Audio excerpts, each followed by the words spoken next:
बात बहुत ही पुरानी है। जब एक गांव में माधव नाम का एक लड़का रहता था।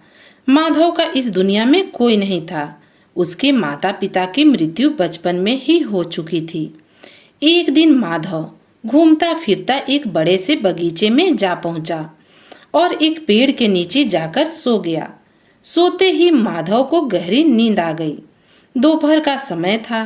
तभी वहां से राजा का एक सैनिक गुजरा। जब उसने माधव को पेड़ के नीचे सोता हुआ देखा तो उसके पास गया। उसने माधव को धक्का देकर उठाया और कहने लगा, ए लड़के, तू कौन है? जानता नहीं कि यह महाराज का बगीचा है? यहाँ पर सोना मना है। कौन है तू और कहाँ से आया है? माधव, जो कि गहरी नींद में था, वह उठा और नाराज होते हुए कहने लगा, तुमने मुझे क्यों उठा दिया? इतना अच्छा सपना देख रहा था मैं सपने में राजकुमारी के हाथ से दूध पीने ही वाला था और तुमने मुझे जगा दिया। सैनिक यह सुनकर हैरान रह गया। मुझे तुम्हारी बात कुछ समझ न आई। तुम सपने में क्या गुल खिला रहे थे? यह तो महाराज को बताना पड़ेगा। माधव बोला, मैं एक सपना देख रहा था कि हमारे पड़ोस के राज्य के राजा की बेटी मेरे पास दूध का गिलास लिए हुए खड़ी थी और वह मुझे दूध पीने को बोल रही थी, जबकि एक दूसरी राजकुमारी मेरे पांव दबा रही थी और तुमने बीच में आकर मुझे उठा दिया। मेरा सारा सपना खराब कर दिया। यह सुनकर सैनिक को बहुत ही गुस्सा आया। उसने सोचा कि यह मामूली सा लड़का सपने में राजाओं की बेटियों को देख रहा था। सैनिक ने तुरंत ही उसे पकड़ लिया और उसे राजा के दरबार में ले गया। वहां पर पहुंचकर सैनिक ने राजा को सारी बात बता दी। जब राजा ने यह बात सुनी तो उसे बहुत ही गुस्सा आया और वह बोला, यह कैसी बेशर्मी है? एक साधारण सा गरीब लड़का हमारे पड़ोसी राजाओं की बेटियों को अपने सपने में देखता है। और हद तो तब हो गई जब इसने मेरी बेटी को भी अपने सपने में देख लिया। यह तो हमारी शान के खिलाफ है। राजा ने गुस्से में आकर आदेश दिया, सैनिकों, इसे गिरफ्तार कर लो और ले जाकर सारी उम्र के लिए इसे कारागार में डाल दो।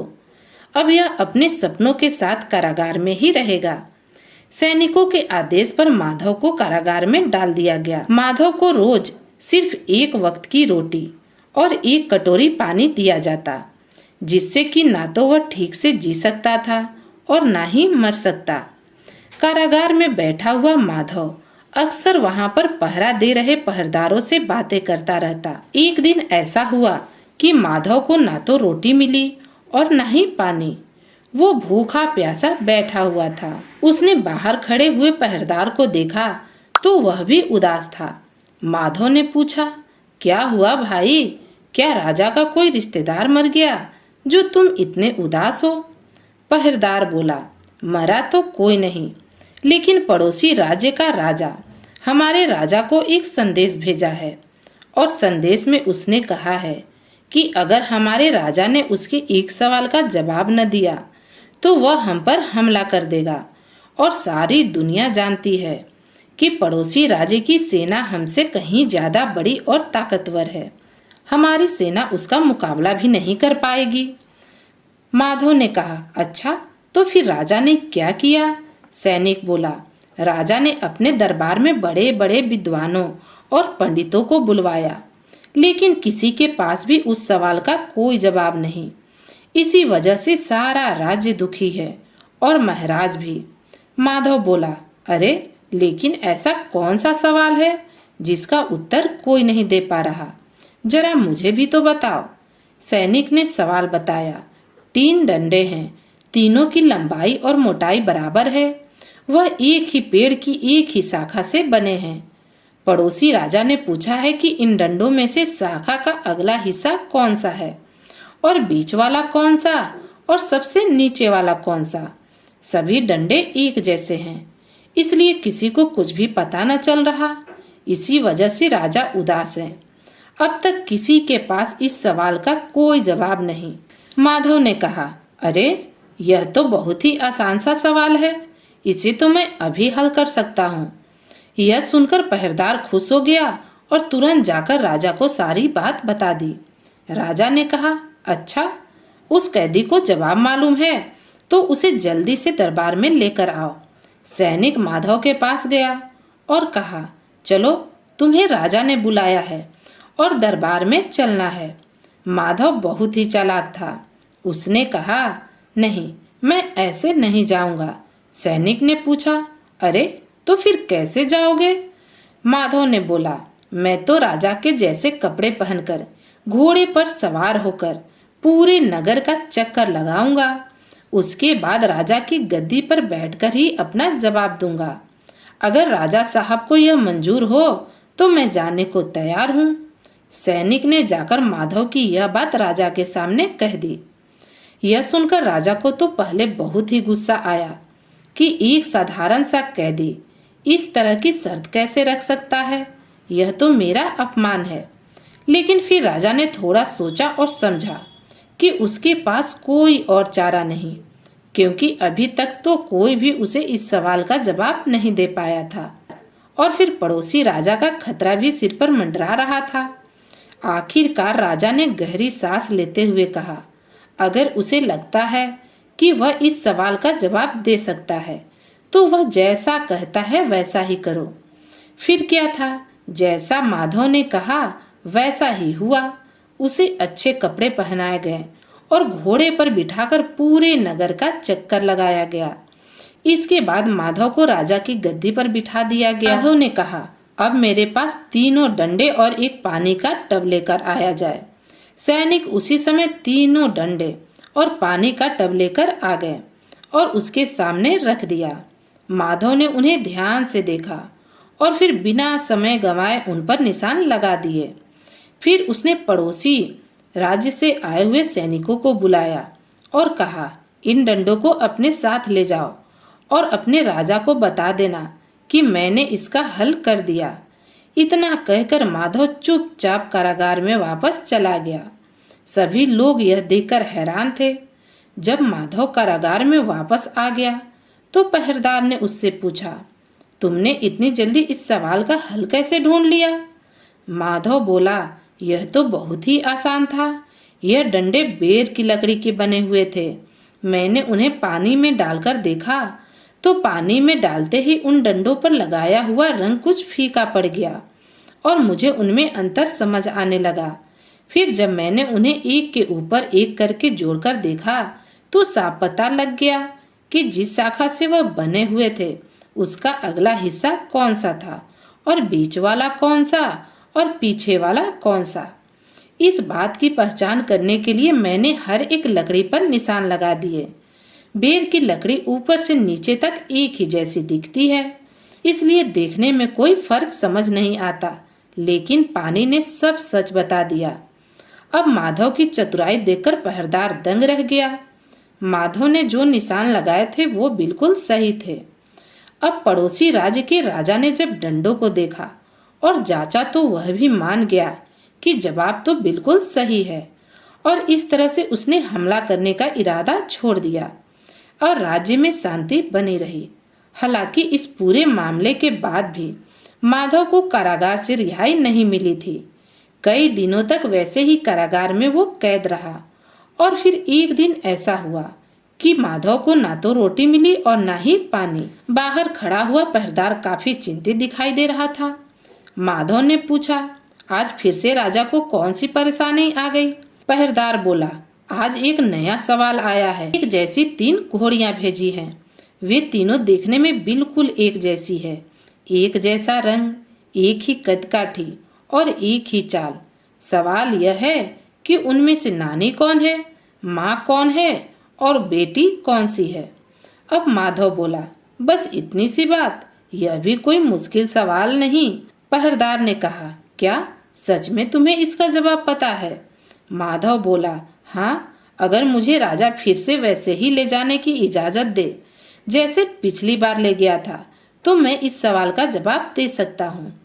पहरेदार ने यह बात तुरंत राजा तक पहुँचा दी और राजा को एक बार फिर से क्रोध आया और बोला, यह लड़का हर बार अपनी शर्तें क्यों रखता है? फिर उसने सोचा कि इस बार भी अगर जवाब ना दिया तो युद्ध को टाला नहीं जा सकता।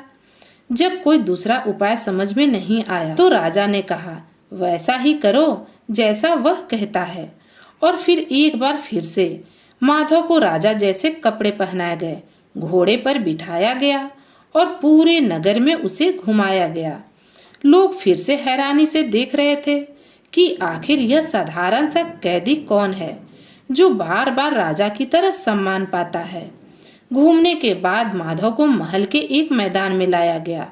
उसके सामने तीनों घोड़ियां लाई गई जो देखने में बिल्कुल एक जैसी थी। ना तो उनमें कोई फर्क दिखाई दे रहा था और ना ही कोई पहचान का तरीका समझ में आ रहा था। हर कोई बड़ी उत्सुकता से माधव को देख रहा था कि इस चुनौती को कैसे हल करेगा। जब माधव ने कहा, इन घोड़ियों के आगे खाने के लिए घास डाल दी जाए, सैनिकों ने तुरंत ही ऐसा किया। तीनों घोड़ियों के सामने घास डाल दी गई। माधव ने बिना कुछ कहे तीनों घोड़ियों पर निशान लगा दिया और सैनिकों को आदेश दिया कि इन्हें वापस ले जाओ और पड़ोसी देश के राजा को दिखाओ। इसके बाद माधव फिर से कारागार में वापस लौट गया। हर कोई उसकी बुद्धिमानी देखकर हैरान था। कारागार में पहुंचकर पहरेदार ने पूछा, माधव, तुमने सवालों का जवाब कैसे ढूंढा? माधव बोला, यह तो बहुत ही आसान था। जो घोड़ी सबसे आराम से खा रही थी वह नानी थी। उम्र और अनुभव ने उसे संयम सिखाया था। और जो घोड़ी सतर्क थी और चारों तरफ देख रही थी वह माँ थी। उसे अपने बच्चे की चिंता सता रही थी और उसकी निगाहें हमेशा सुरक्षा पर ही होती है। और जो घोड़ी जल्दी जल्दी घास खाने में लगी हुई थी वह बेटी थी। उसकी भूख और उसकी बेचैनी उसके जवान होने का संकेत दे रही थी। बस इसी आधार पर मैंने घोड़ियों को पहचान लिया। और दूसरी तरफ पड़ोसी देश का राजा सोच में पड़ गया, क्योंकि वह भी था जो सवाल पूछता उसका जवाब मिल जाता। इसी वजह से उसे कोई मौका नहीं मिल पा रहा था युद्ध करने का। लेकिन इस बार उसने अपने सभी मंत्रियों और दरबारियों की सलाह करके सबसे मुश्किल सवाल भेजा।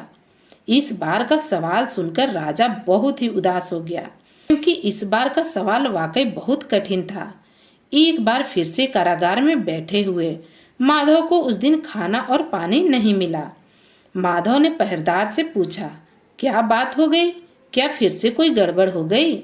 पहरेदार बोला, इस बार पड़ोसी देश के राजा ने एक बहुत बड़ी ही मुश्किल सवाल भेजा है। और सवाल यह है, जो है वह नहीं है, जो था वह नहीं था, जो नहीं था वही है। राजा का कुत्ता कान का कच्चा। राजा को एक बार फिर से उस लड़के का ख्याल आया। उसने तुरंत माधव को बुलावा भेजा, लेकिन इस बार माधव जाने को तैयार न हुआ। तो राजा खुद चलकर माधव के पास आया और बोला, माधव, मुझे पूरा विश्वास है कि तुम इस सवाल को जरूर हल कर सकते हो। तुमने पहले भी 2 बार मेरी सहायता की, इस बार भी तुम राज्य को खतरे से बचा सकते हो। माधव ने कहा, महाराज, इस सवाल का हल करना है तो मुझे खुद उस राज्य के राजा के पास जाना होगा। आप इस सवाल को हल करने के लिए उस राजा से 6 महीने का समय ले लीजिए। राजा ने कहा, ठीक है। और फिर राजा ने वही किया जो माधव ने कहा था। माधव को एक शानदार घोड़ा दिया गया और असरफियों से भरी हुई कई थैलियां उसे दी गई। घोड़े पर सवार होकर माधव उस पड़ोसी देश के राज्य में जा पहुंचा और वहां पर एक शानदार घर बनाकर राजकुमारों की तरह रहने लगा। उसने वहां पर अपनी पहचान एक व्यापारी के रूप में बताई। धीरे धीरे यह बात नगर में फैलने लगी कि एक नौजवान व्यापारी शहर में आया है जो बहुत ही धनवान है। एक दिन उसी बाजार में से मंत्री की बेटी ने माधव को देखा और उस पर मोहित हो गई। उसने अपने पिता को बताया कि वह उस नौजवान से प्रेम करती है और उससे विवाह करना चाहती है। काफी सोच विचार करने के बाद मंत्री ने अपनी बेटी का विवाह का प्रस्ताव माधव के पास भेजा। माधव ने इसके लिए हाँ कर दी और फिर माधव का विवाह मंत्री की बेटी के साथ कर दिया गया। शादी हो जाने के बाद माधव अब महल में रहने लगा, लेकिन उसका असली मकसद तो अभी पूरा नहीं हुआ था। इसी दौरान उसकी मुलाकात वहां की राज नर्तकी से हुई। माधव अब उसकी महफिलों में जाने लगा। वह हर रात वहां पर जाता और आधी रात के बाद ही वो घर लौट आता, जिसके कारण उसकी पत्नी बहुत परेशान हो गई। धीरे धीरे माधव ने उस नर्तकी का विश्वास जीत लिया। एक दिन माधव ने एक तरबूज लिया और उसे कपड़ों में लपेटा और साथ ही एक बोरी में कंकर भर लिए और फिर आधी रात को वह अपने घर वापस लौट आया। घर पहुंचते ही उसने अपनी पत्नी से कहा कि मैं एक सेठ का सिर काट कर लाया हूं और उसके सारे पैसे भी मैंने ले लिए। यह बात तुम किसी को मत बताना। अगर तुमने यह बात किसी को बता दी तो अवश्य ही राजा मुझे मृत्युदंड दे देगा। तुम मेरी पत्नी हो, इसलिए मैंने तुमसे कुछ न छुपाया, लेकिन यह भेद किसी और को मत बताना। माधव की इस बात से उसकी पत्नी डर गई और मन ही मन वो चिंता करने लगी, मगर डर और संदेह के कारण उसने यह सारी बात अपने पिता यानी मंत्री को जाकर बता दी। मंत्री को यह बात पता चली तो इनाम के लालच में बिना देरी किए यह बात उसने जाकर राजा को बता दी कि महाराज, मेरा दामाद किसी सेठ का सिर काट कर लाया है और उसने सेठ का धन भी लूट लिया है। यह सुनते ही राजा को बहुत ही क्रोध आया। उसने तुरंत सैनिकों को आदेश दिया कि माधव को पकड़कर दरबार में लाया जाए। सैनिक माधव को गिरफ्तार करके राजा के सामने ले आए। इस बात की खबर जब नर्तकी को मिली, जिसकी नाच देखने माधव अक्सर जाया करता था, तो वह माधव को बचाने के लिए सीधा राज दरबार में पहुंच गई। दरबार में आते ही उसने कहा, महाराज, उस सेठ की हत्या मैंने की है। आप बेवजह ही माधव को पकड़कर लाए हैं। यह सुनकर मंत्री चौंक गया और बोला, नहीं नहीं महाराज, यह औरत झूठ बोलती है। व्यापारी की हत्या तो माधव ने ही की है। अगर आपको विश्वास नहीं आता तो इसके घर से सेठ का सिर मंगवाकर देख लीजिए। मेरी बेटी इसकी पत्नी है और उसे सब पता है। राजा के आदेश पर तुरंत मंत्री की बेटी को दरबार में बुलाया गया। मंत्री की बेटी ने कहा, महाराज, माधव ने मुझसे कहा था कि यह सिर संभाल कर रखना। मैंने उसे अपने घर के पीछे के कमरे में एक कपड़े में लपेट कर रखा है। साथ ही एक पैसों से भरी हुई बोरी भी है। आप अपने सैनिकों को भेजकर दोनों चीजें मंगवा सकते हैं। राजा ने सैनिकों को आदेश दिया कि उस व्यापारी का सिर और धन से भरी हुई बोरी दोनों महल में लेकर आ जाए। कुछ ही देर में सैनिक कपड़े में लिपटी हुई एक सिर जैसी चीज को लेकर आए और राजा के आदेश पर उसे खोल दिया गया। जैसे ही कपड़े को हटाया गया तो सभी हैरान रह गए। उसमें सर नहीं बल्कि एक बड़ा सा तरबूज था, जो दिखने में बिल्कुल सिर जैसा लगता था। राजा गुस्से में आग बबूला हो गया, लेकिन माधव जोर जोर से हंसने लगा और फिर उसने कहा, महाराज, मुझे उम्मीद है कि आपको अपने तीसरे सवाल का जवाब मिल गया होगा, जो आपने राजा से पूछा था। यह सुनकर राजा हैरान हुआ और कहने लगा, उस सवाल से तुम्हारा क्या ताल्लुक? कौन हो तुम? जब माधव ने अपनी सारी सच्चाई राजा को बताया और कहा, महाराज, मैं आपके तीसरे सवाल का जवाब देने के लिए ही यहाँ पर आया हूँ। अब आप मेरा जवाब सुनिए। महाराज, आपने पूछा था, जो है वह नहीं है, जो नहीं है वही है। अब देखिए, जो मेरी पत्नी है वह वास्तव में मेरी पत्नी नहीं है, क्योंकि वह तो मुझे मरवाना चाहती थी। लेकिन जो मेरी पत्नी नहीं है, यानी यह नाचने वाली लड़की, मेरे लिए वह असली पत्नी से भी बढ़कर साबित हुई। उसने खुद को दोषी बताकर मेरी जान बचाने की कोशिश की। बताइए, क्या यह सच नहीं है? राजा ने कहा, बिल्कुल सही।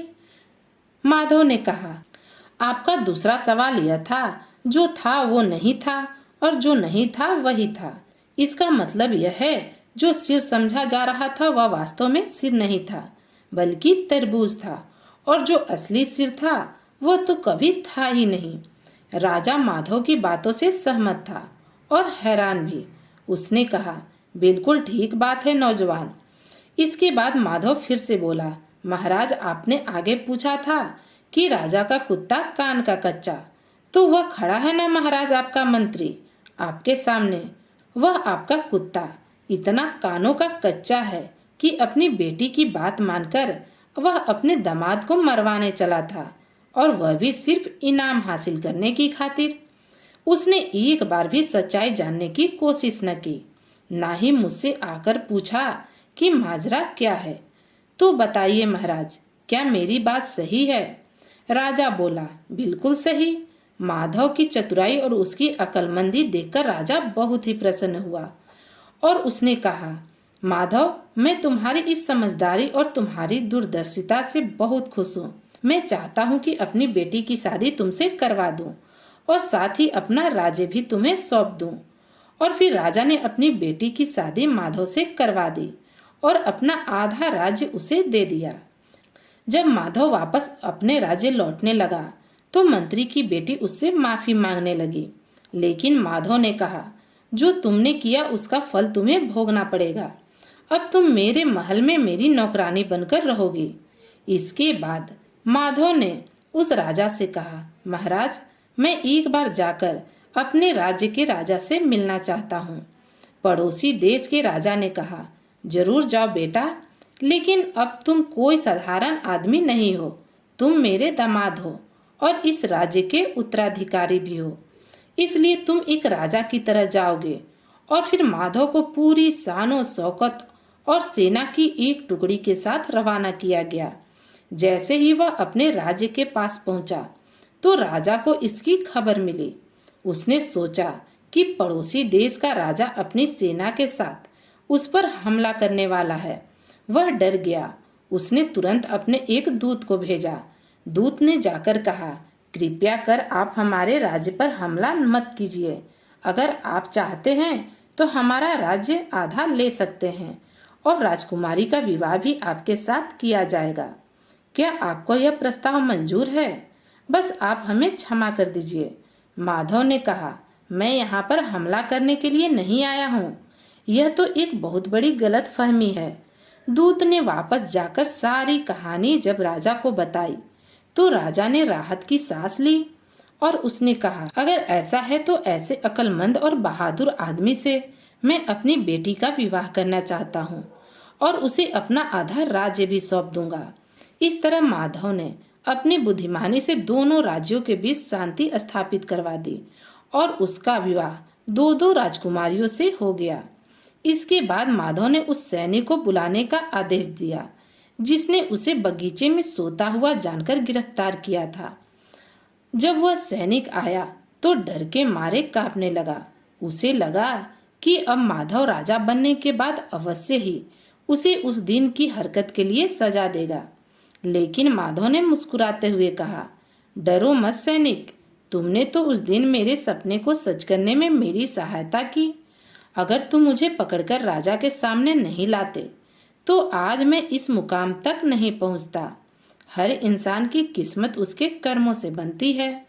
माधव ने सैनिक को ढेर सारा इनाम दिया और उसे सम्मानित करके वापस विदा किया।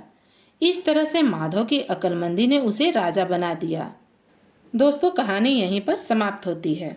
आपको यह कहानी कैसी लगी कमेंट करके जरूर बताइएगा।